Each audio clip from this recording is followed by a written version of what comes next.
All right, ladies and gentlemen, security incident response, very interesting, especially when it happens on a global level. And Gadi Evron is going to talk about that. Please give him a warm welcome. Thank you.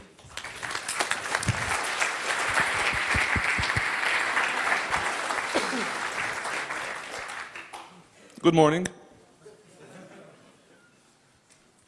First, thank you very much for skipping the long and boring introduction.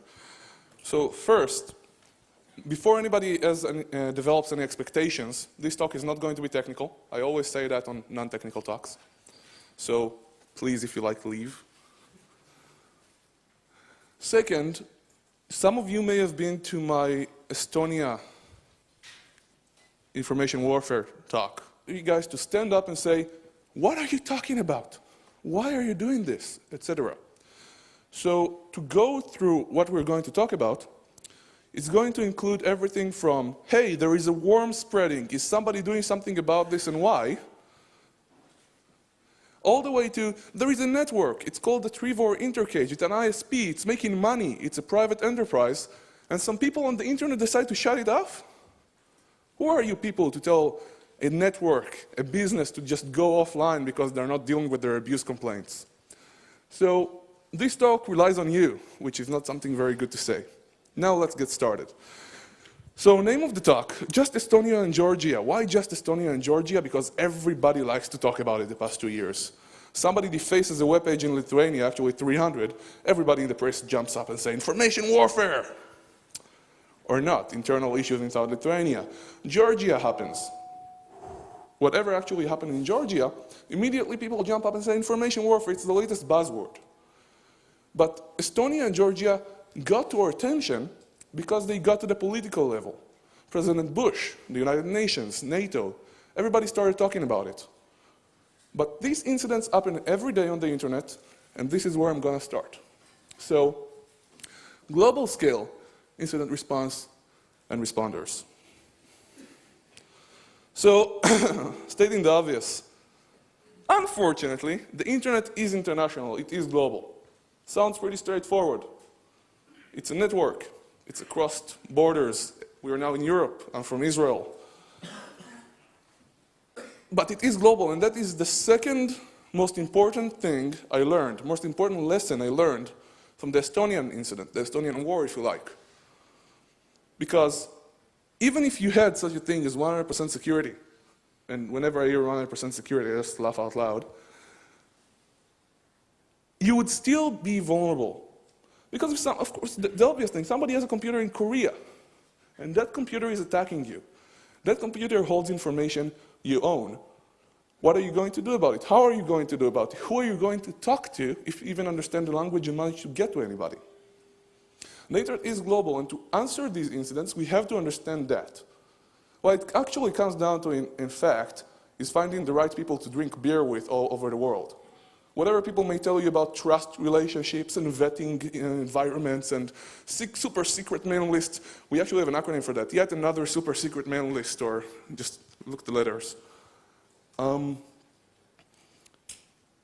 are you going to handle that? And that's the first obvious part. But who does this? Who are these people who keep this global thing alive? So first off, we have the operators. They run the networks. They're all the businesses, the other types of mini or macro or micro environments and societies and social structures on the internet. But who are these people who go and say, this particular IP address shouldn't be there? This particular computer shouldn't be there. That particular client of yours should be disconnected. You should be losing money right now in order for us to be safer. Just consider an abuse department. Your ISP, if they're one of the good guys, is paying 1 to 3 people, in case they're small to medium-sized ISP, they're paying them actual money all year long just to lose money, to disconnect clients. Consider that for a second. But who are the people who go around and say, you ISP over there, you have the botnet command and control server. You ISP over there, you're holding the drop zone for all the credit card information that these botnets have stolen. You registrar over there. Who are all these people who talk to these guys, these companies, these individuals, these corporations, these non-profits, and get them to work together? And who on this earth gave them the right to be God? Who on this earth gave them the right to do this? And I really don't like the analogy. I really don't like the analogy.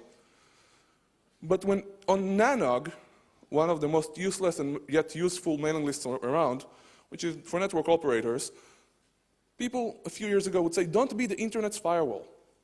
Your job is to deliver traffic. Net neutrality business, right?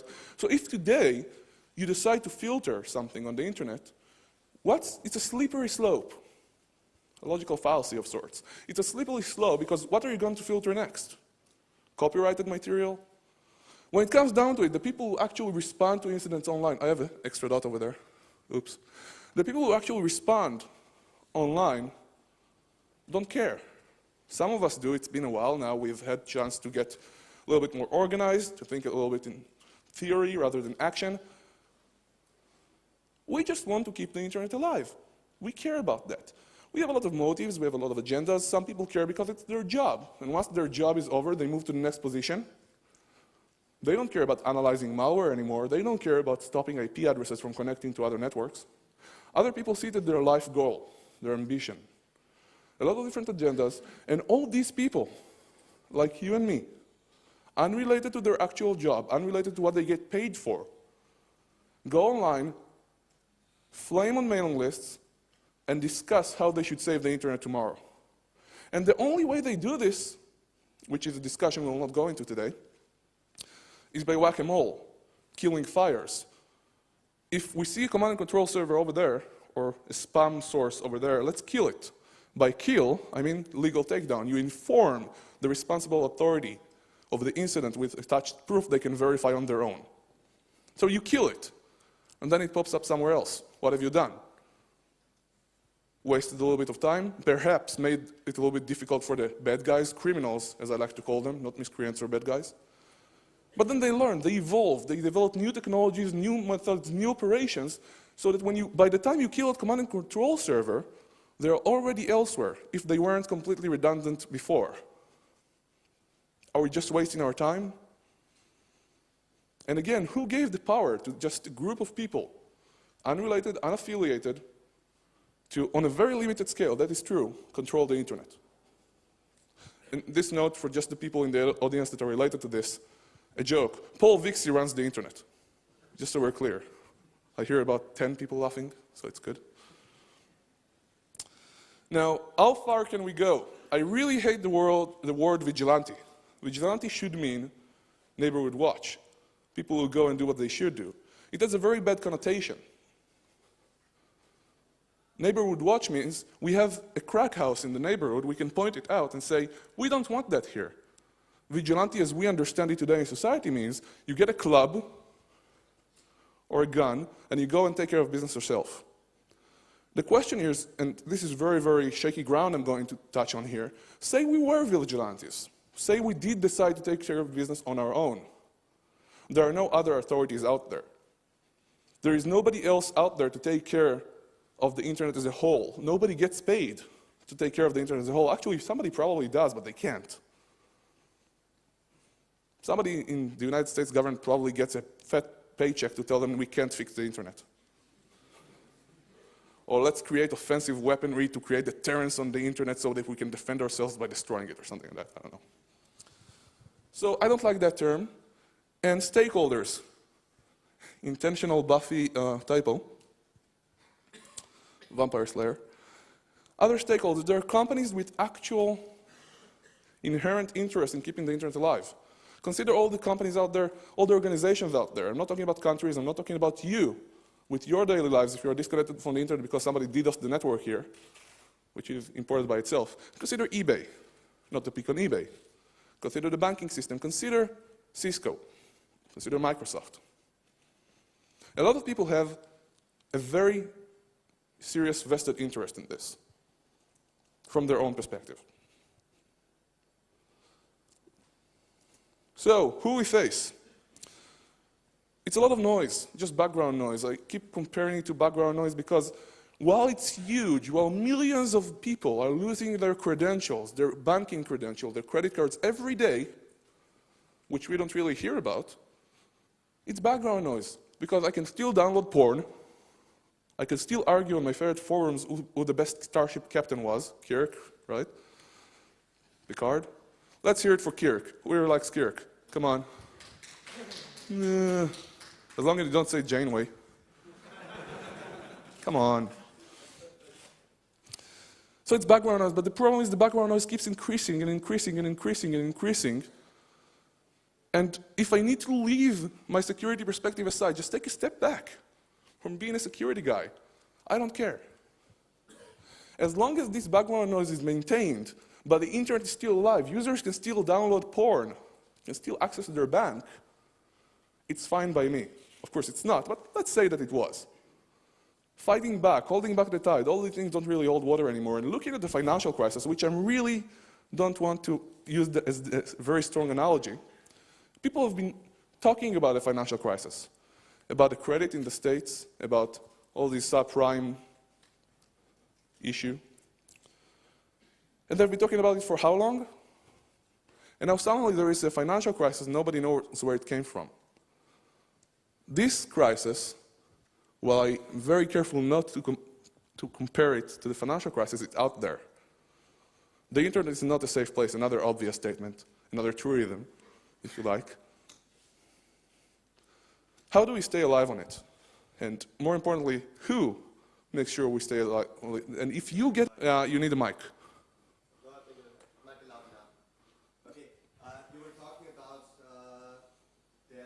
You'll be talking about, I'm repeating. Okay.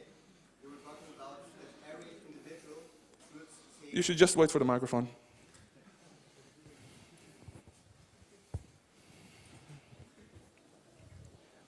So thanks a lot. You were talking about that every individual should use the possibility to surveillance the internet by itself for a small part and take the law... I didn't say that. And take the law... You said that. Okay, might be.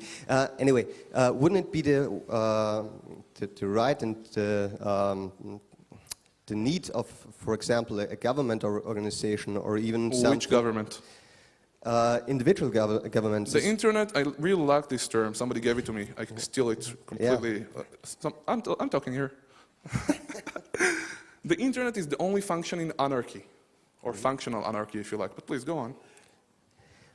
But you do have organizations, for example, not for the internet, but for the United Nations, which United Nations, let's go with Interpol for a second. Yeah, One of the biggest problems we have today, forget for a second law enforcement trying to communicate inside their own country. If they want, I can't give you actual examples, although I have them, so I should shut up about it. If law enforcement in one country wants to communicate with law enforcement in another country, it takes up to, only in child pornography it works well, and then not always. It takes 6 months at a minimum to try and get the point across. And when we talk about the internet, I get phone calls, other people get phone calls when they say, hey, can you help me out with an IP address? I say, sure, what IP address do you need? Yes, it's from 2005. Sorry, your question is very interesting, but it's not relevant to the talk, so I'm going to be an asshole and tell you not to ask it. So, yeah, but okay, go ahead. You're so nice, you're smiling. If I may. No, anyway, I think that every nation, now for itself, does have a problem with the internet. You mentioned the Estonian case, you mentioned Georgia, the United States with tight reins. You know what, seriously, though, wait with the question. Keep the microphone, wait with it, okay? Let's move. So, what it comes down to is usability, functionality, keeping the internet up. Now, not crying wolf, I'm known for being interpreted as crying wolf. The sun will still rise tomorrow, the world isn't going to die, and yet. What if, right? I like this what if. The internet wasn't here, or a portion thereof wasn't here, it went down. What would we do? We saw in Estonia a future case where they vote online, they're now going to vote with mobile phones, right? What's going to happen? So we know what's going to happen. Die Hard 4.0. Anybody saw the movie? Great movie. Doesn't really mean much, but it has a broad perspective really well. Maybe it's just Estonia.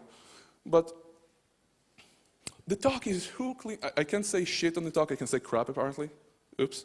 So this talk is about who cleans this crap up after it happens. How can they help you, and how you can help yourselves? And now we're really getting started. But thank you for interrupting me all the time. This is really useful. I'm not being sarcastic for once. So introduction story number 1, really quick. So very, very careful language. Some Russian-speaking internet surfers get upset. Estonia goes kaboom. They didn't really go kaboom because they were really, really good at responding. Instant response saved their asses. Can I say asses? Too late. But they're a special case. They're a really small country, and they had a cert that worked really well, even though it wasn't supposed to. So everybody got together, instant response. You're not judged by having incidents, you're judged by how you respond to them. And then, of course, international infrastructure. If they didn't have the help of the community, and why did the community help? Why did other certs help? They helped because DDoS affects the internet, not just Estonia. It's not picking sides. So getting started here, you can Google, I'm going to pimp one of my articles, online mobs, and you'll find the whole story about Estonia. But why did everybody get involved? What happened there? They were under attack as a country. DDoS affects the internet. They needed other people to solve this problem. Simple facts. Georgia. Russia, very careful language here, gets annoyed with Georgia, or Georgia, or Gruzia. I'm not really sure what to call them anymore, I'm sorry.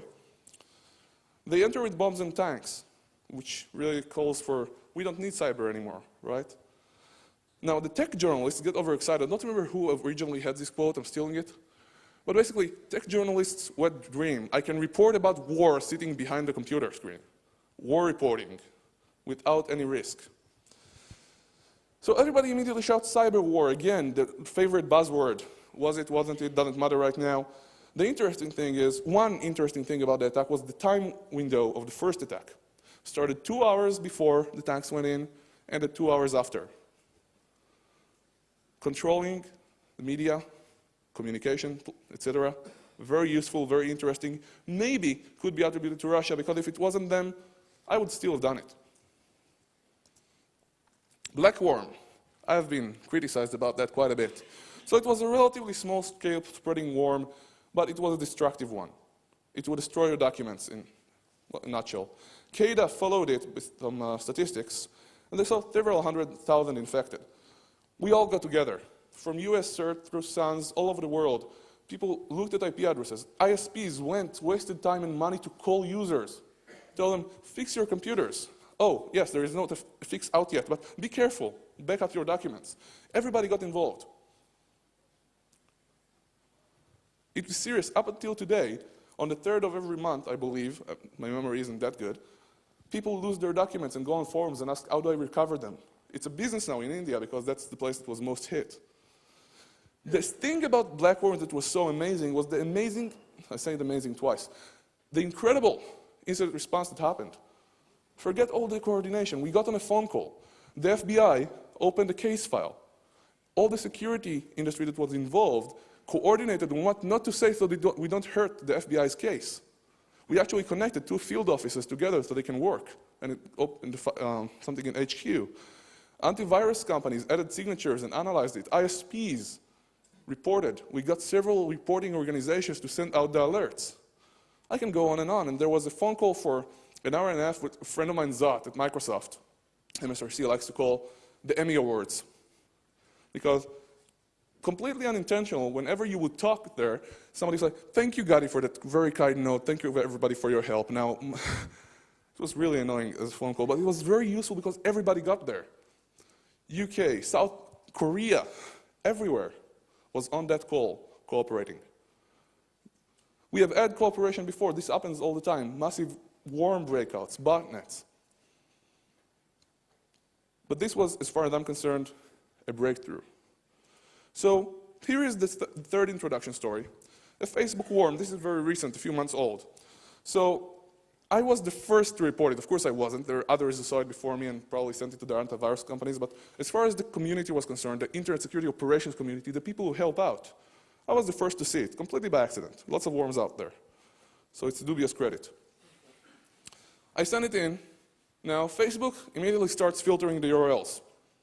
So you can't send new messages with them. HD Moore, completely by mistake, it was my IM at the time. I was looking for a reverse engineer. He was there. He helped me out for 10 minutes. He found the drop zone where the worm drops, I believe it was credit card information. So we could go ahead and antiviruses, for that matter, at the detection for the samples in record time. And then ISPs started taking down the drop zone IP addresses. Again, take down whatever caveats are there. Amazingly enough, we actually managed to get together with registrars in the past few years and get them into an operational peer pressure group of sorts, where everybody helps each other, with security community in there. We have a domain name we need to take down. It's really important. There is a huge worm spreading. But they took down drop zone domain names. Facebook's security team, they had a really cool time of the month then. They had a coding night where they stay and code. So they coded some stuff. I don't know what they did up to this day, but the next day all the messages with the infecting URLs were gone. And more important than that, as far as I'm concerned, Facebook sends out email messages with the messages that were sent on Facebook. So people would still get them and click, whether Facebook deleted them or not. So Serble and other URL-based DNSBLs or blacklists added these domain names, these infecting sites, so that new emails being sent, or at least not yet received, would be filtered. Massive coordination. The funny part, we had live statistics. It was a web hosting company in Poland, which we never managed to mitigate. We had no contact over there to actually go and knock on their door and say, please shut this down. So we actually did refresh all the time. Oh, it went up 200,000 more. How cool. Eventually, they ran out of the allotted bandwidth for the month. The entire hosting company. So we lost count at around 1 million visiting users. We can't know if they're all infected, right? And of course, there is us keeping refreshing all the time. So that was an interesting incident. The reason I'm mentioning a smaller incident, 1 million infected, if it went out in the press, 1 million infected in Facebook, whoa, it would sound big, but it's nothing. So many bots out there, no reason even counting them. So let's start getting down to business. How does regular incident response work? Limited network response for someone attacking you or whatever. So X gets hit. You investigate. Okay, you're good with that? Fine. Now, you try, unless you already have contacts, unless you already went through this, unless you know somebody who knows somebody, you start making calls. Hey, hello, ISP? Yes, I know you're tech support, but please, please, please escalate me. So it takes you 3 hours to try and escalate to the NOC, trying to get contact somewhere across the world. God forbid they're speaking Korean, Chinese, I don't know what. And nothing against this country, just I don't know how to speak Chinese. It's a problem. Russian, I have my girlfriend. It's true. So anybody has a contact at Y, that's the most annoying thing. Like email Nanog or some other useless, useful mailing list and say, anybody has a contact at Y? And everybody immediately shouts, that's off topic. How dare you? Say, I'm under attack, I don't know what to do. If they had an abuse team, the abuse team often doubles as the sort of unofficial CERT. Why? Because they have contacts, they know people in other places. So this is what usually happens. You run around trying to somehow mitigate this if you can't do it on your own local level or with your uplink transit provider. If you're well connected, now if you're X and you know Y's daddy, right? The transit provider, the network manager, the CTO, the CEO, the abuse manager, his wife. I can't say shit, right? I crap you not. It works. That will work. You're well connected, you get people to help you. Now, if X knows somebody who knows Y's daddy, that works also. You can be in a peer group with Y or Y's daddy, or you can have an active team or a person that does what a CERT is supposed to do. Having a CERT means nothing. Most CERTs just translate vulnerability reports to their own language, which is very, very useful, of course. So how does it work? There are really 3 main ways this gets done. Central out. As we explained, responding locally and calling others. Put people on the phone. Mailing list mishmash. You have all these super secret, yet another super secret mailing list. So somebody sends something in, somebody else happens to be alive at that point and reply. Somebody else has time and looks at the binary. Somebody at an ISP actually looks at the network and says, I found the command and control server. Whoever happens to be there. And it works. Gets mitigated. Some do it better than others. And then there is the leader/loser. I kid you not. I'm not calling anybody else a loser except me, just so we're clear. Don't want anybody to get offended. You're somebody busy, but you have some spare time. I don't know, you got back home at 2 a.m. and you decided to check your email for some reason because you're addicted. You said, aha, there is something going on here, whether on a mailing list, in your inbox, somebody called you. And you coordinate. You call Facebook and tell them, hey, did you check XYZ mailing list? Are you there? Do you happen to be on that particular yet another mailing list? Oh, guys at the antivirus world, how about you add detection? You coordinate it. You get everybody to work together. So that one person, it could be Paul Vixie, it could be Rob Thomas, it could be me, not many others, because not a lot of people are stupid enough to go out and waste their time like this. Coordinate it. They just add a level of coordination, not much more. And it runs smoother. Instead of 1 million infected, we could have had 20. Now, big internet incidents, except for Estonia, where it was just big. They're either really, really big and then you notice them.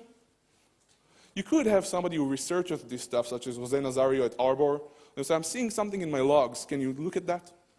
Well, listen to him, he's a good guy. Or you have very small incidents with people who are not well connected. People like you and me. And these incidents would grow and grow and grow. Maybe while they're on the phone trying to get somebody, if they even noticed it. And then they become huge, they become big.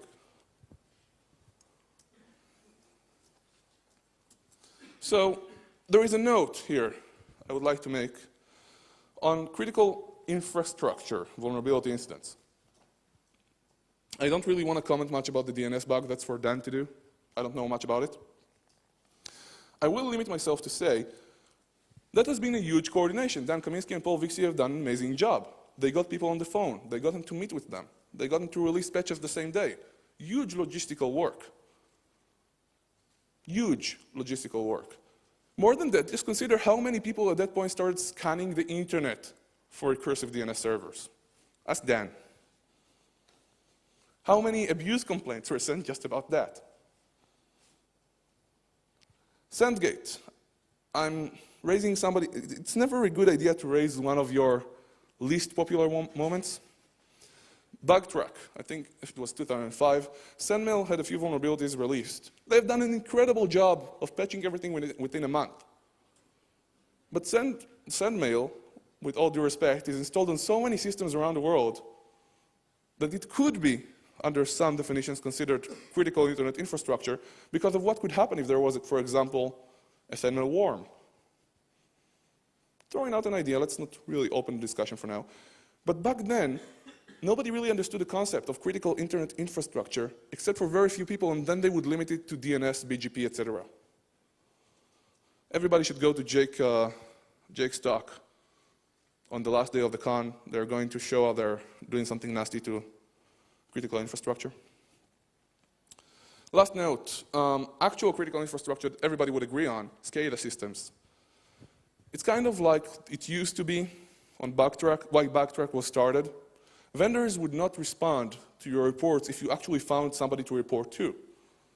If anything, if they had somebody to actually understand what's going on, they would threaten you with legal lawsuits. It didn't really change much between now and then. But the SCADA industry is much the same. They have the security teams. They have people trying to get things done. They have people trying to get organized and answer on security issues. And people may jump at me from the audience and say, you don't know what you're talking about, which is always true. But I don't see many of these SCADA vulnerabilities getting patched.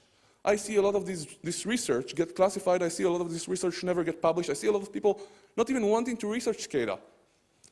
And not only because of the cost involved. And another very good industry to look at is the games industry. Reporting a vulnerability to a game vendor is not very easy. So, so-called critical infrastructure, side note, let's leave it at that.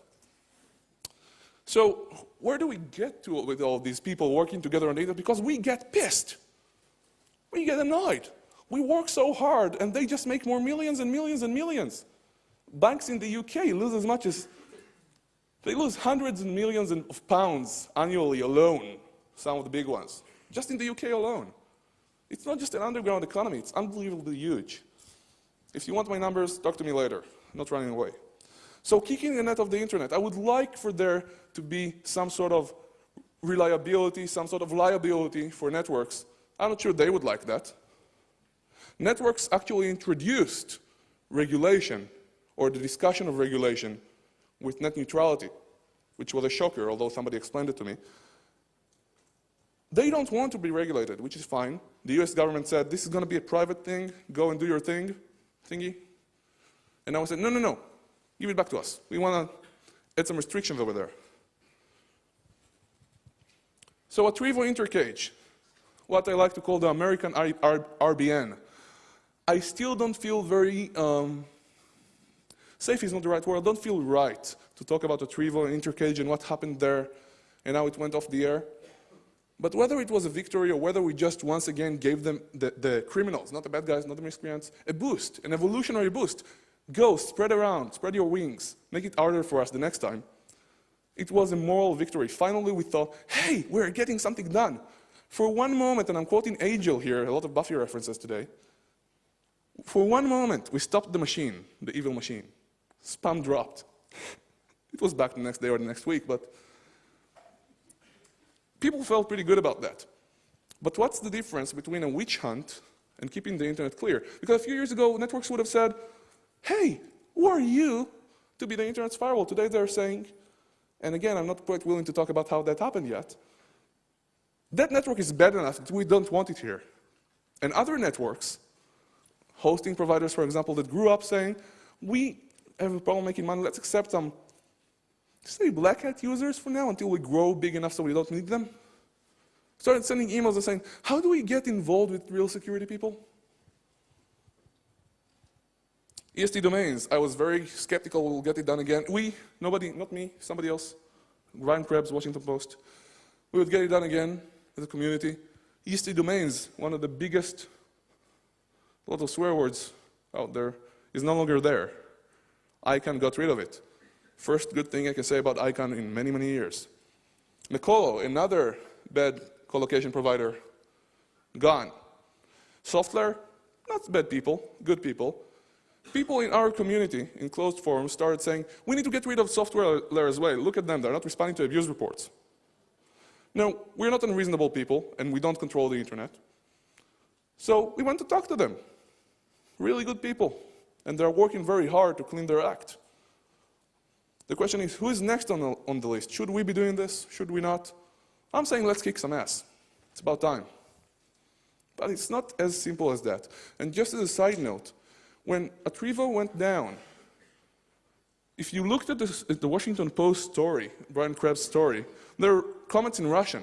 And they said, you're taking our bread away. And it's unbelievable. Some people in the Western world just didn't understand what that means.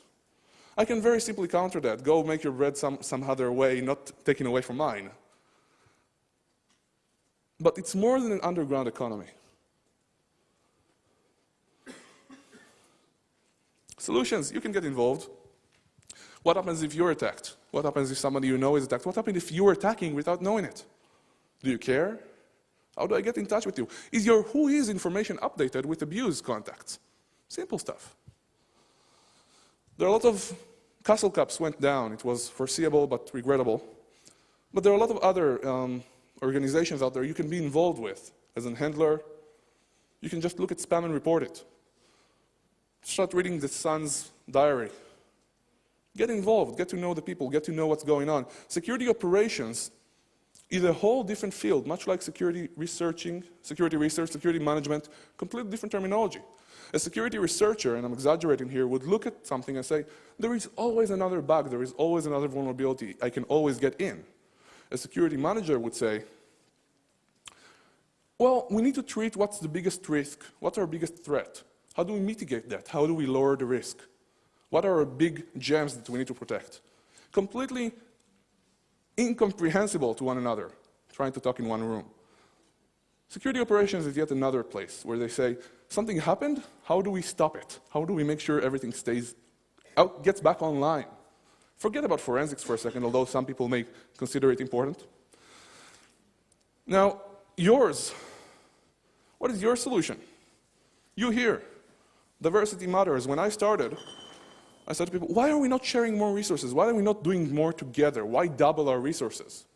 Not everybody is going to work together. Diversity is good. You'll repeat mistakes that I made, other made. You'll find some things that are no longer true. We got set in our ways. We have stupid taboos. Like the antivirus industry is about sharing virus samples when they're all out there. They have a moral standpoint. That is fine. They also had a grip on the antivirus industry, so nobody could get samples, and they would call you a black hat if you did. Good marketing, good business strategy. Things change. If you think about doing something, do it. If I can help you, I will. I'll also tell you how it may fail, but you should ignore me. It's really easy to ignore me.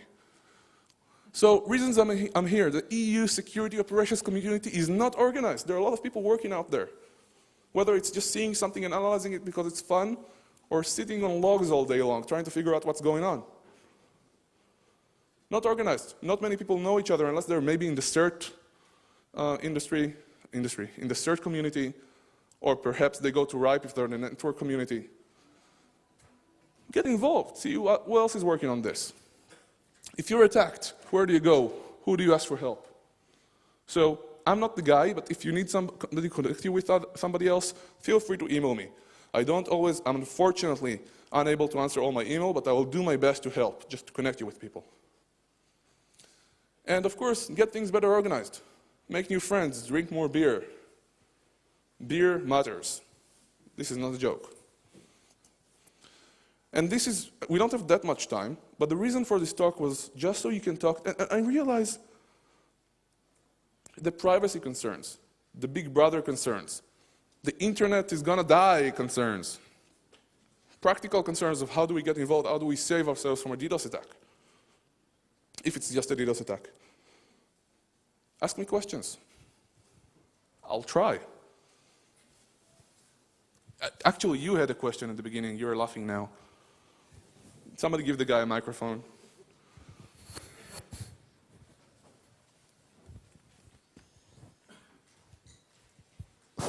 Okay, I'll give it another try. I will try not to catch you this time. Okay. I promise. Okay, what my question in the beginning was that I know what you're doing now, kind of, at least I have an idea.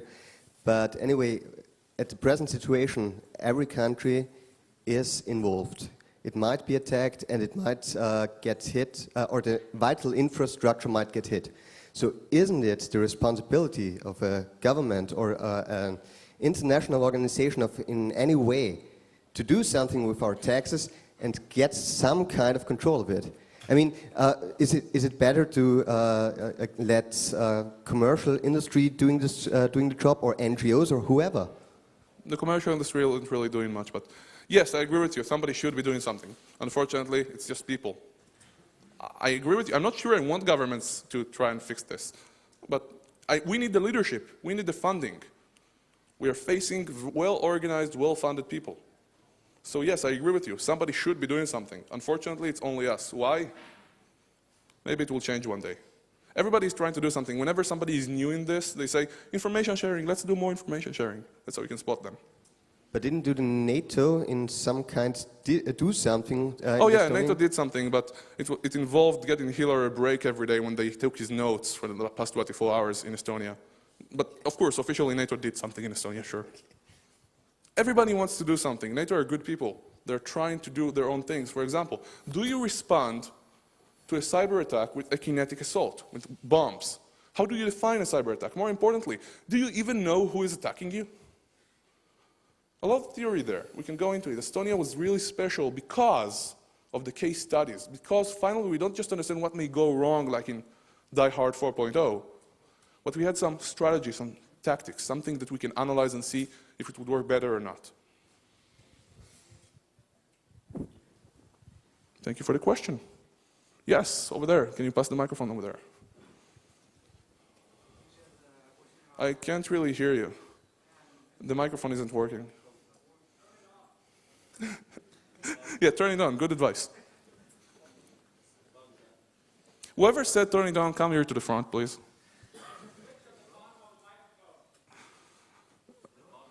Give it to him, he'll fix it for you. Technical people, you should never let them deal with anything less than a computer. VCRs, God forbid. No. Just ask your question, it's good. Hello? Yes. Oh, yeah. Woo! Hold on.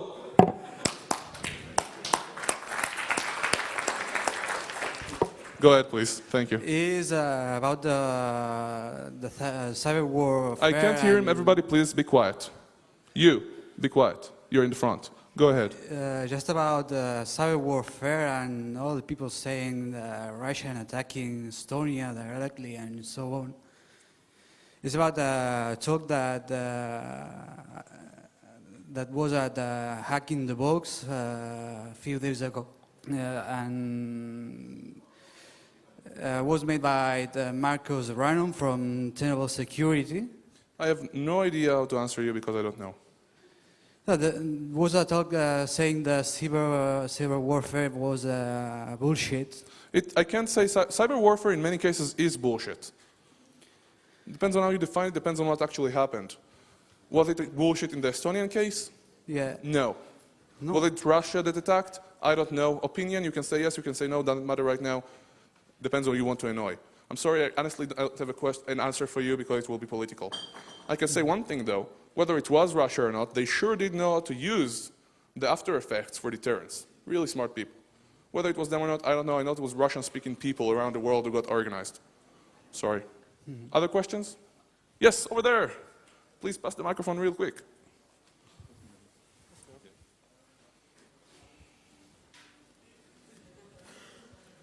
Test. Okay. Works. Thank you. You're welcome. Now, I think cyber terrorism may very well be, or cyber warfare may very well be the next terrorism, in the sense that the governments may be responding inappropriately in order to pass their own personal agendas in order to deal with things. And I think in regard to government internet response, we have a very good example fairly recently where the government of England set up proxy servers in order to block Wikipedia from the British people so that they could actually filter out an album cover. And there was an album cover, I think it was in the 1970s, that contained a naked picture of a child. My dog wasn't born yet. This just happened this year, but it's very interesting to me that the government of the UK actually blocked pretty much the whole country over what, in my opinion, was a misguided agenda.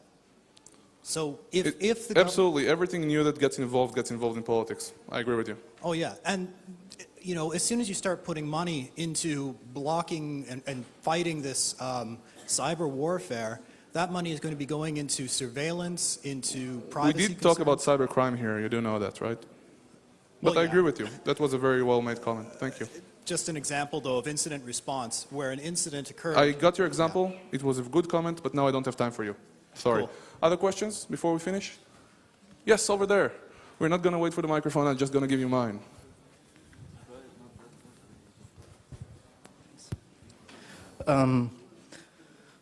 What would you suggest if you experience a SQL injection attack on your server, and then you check the who is on the IP addresses, where it's coming from, and you have hundreds of different countries? In most cases, build a stronger SQL server.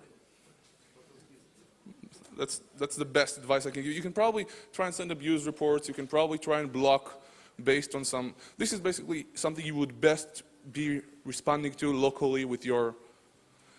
I will not joke when I say that some web application firewalls, which I really hate and I find useless, are the best thing that ever happened to filtering web based on user agent and stuff like that. It saves a lot of people behinds all day long. Just look at the traffic. Global incident response may help you, it may not. Botnets are abound everywhere. Thank you all very much.